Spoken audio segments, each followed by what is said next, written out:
Take a look. LCS, can someone explain why Ziggs is good in pro play?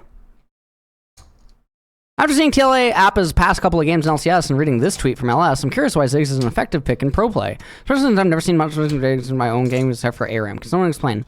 It's an analysis tweet. He is great versus control mages, and later in the game insanely good at objective control and zoning. He can also be flexed mid-bot, true. Control mages are mostly our pro mid laners comfort picks, so have to have something to destroy that is inherently good in pro. Thanks for the response. Could you explain why it's so good against control mages? Because they tend to be immobile, so zone control is more effective.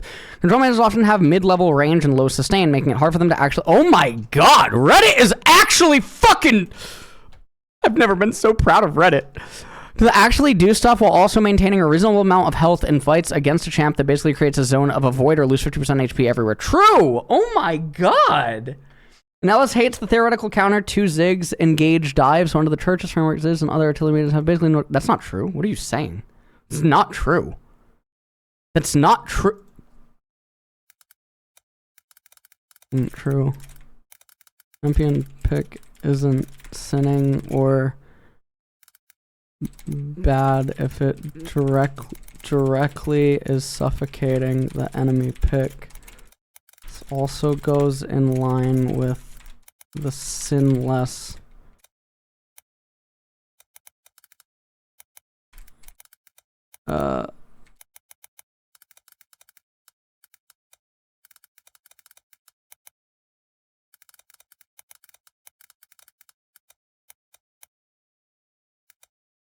Why do people invent these things? This is not true, man.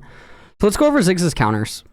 Drafting GG. Let's go over Ziggs' counters. All right, so if the enemy has Ziggs, what do you actually take against Ziggs? Well, you can either attempt to mirror Ziggs with an artillery mage, but generally that's not the case. So Ziggs, I mean, once upon a time it used to be costed, but I know that it's not costed anymore. So I mean, that is just something that we will acknowledge. So obviously it's not going to be control mages. Zed is a champion that is really good against Ziggs, but you're not always going to end up getting, you know, you're not going to always end up getting spots where you can just end up getting Ziggs, Zed. So that is something that, you know, you do have to consider. Now, I think like once upon a time, Tryndamere is also pretty okay. Yone can also be really good against Ziggs. Yone is definitely not something that Ziggs, I think, wants to play against by any means.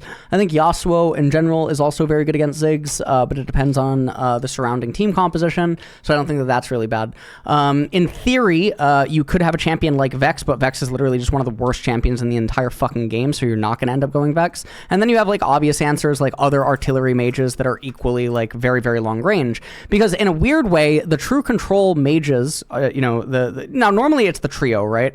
It's Ziggs, Xerath, and Vel'Koz, right? This is the trio. These are the artillery mages. These are if this was Pokemon, this is Zapdos, Moltres, and Articuno, okay?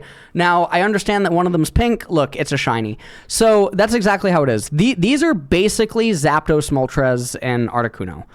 They are the Trinity that, you know, just very good against most.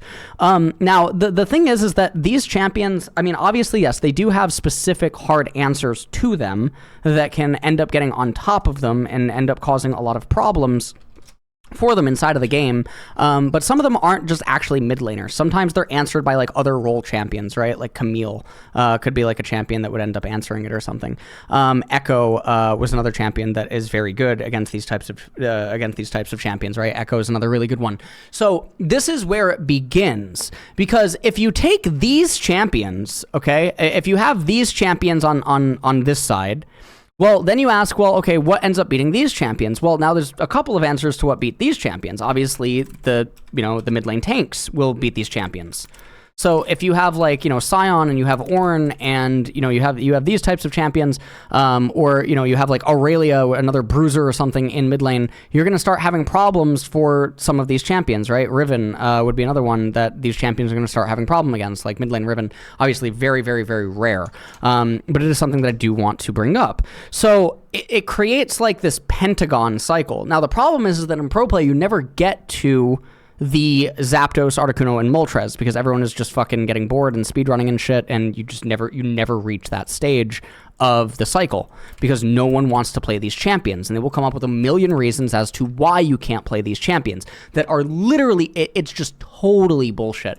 Now, I'm going to show you a tweet from someone that I do like and I have no issues with whatsoever, but he made one of the most ridiculous tweets in a million fucking years. And the reason why I assume that he makes this tweet is because, one, he's never played against people that actually play the champion.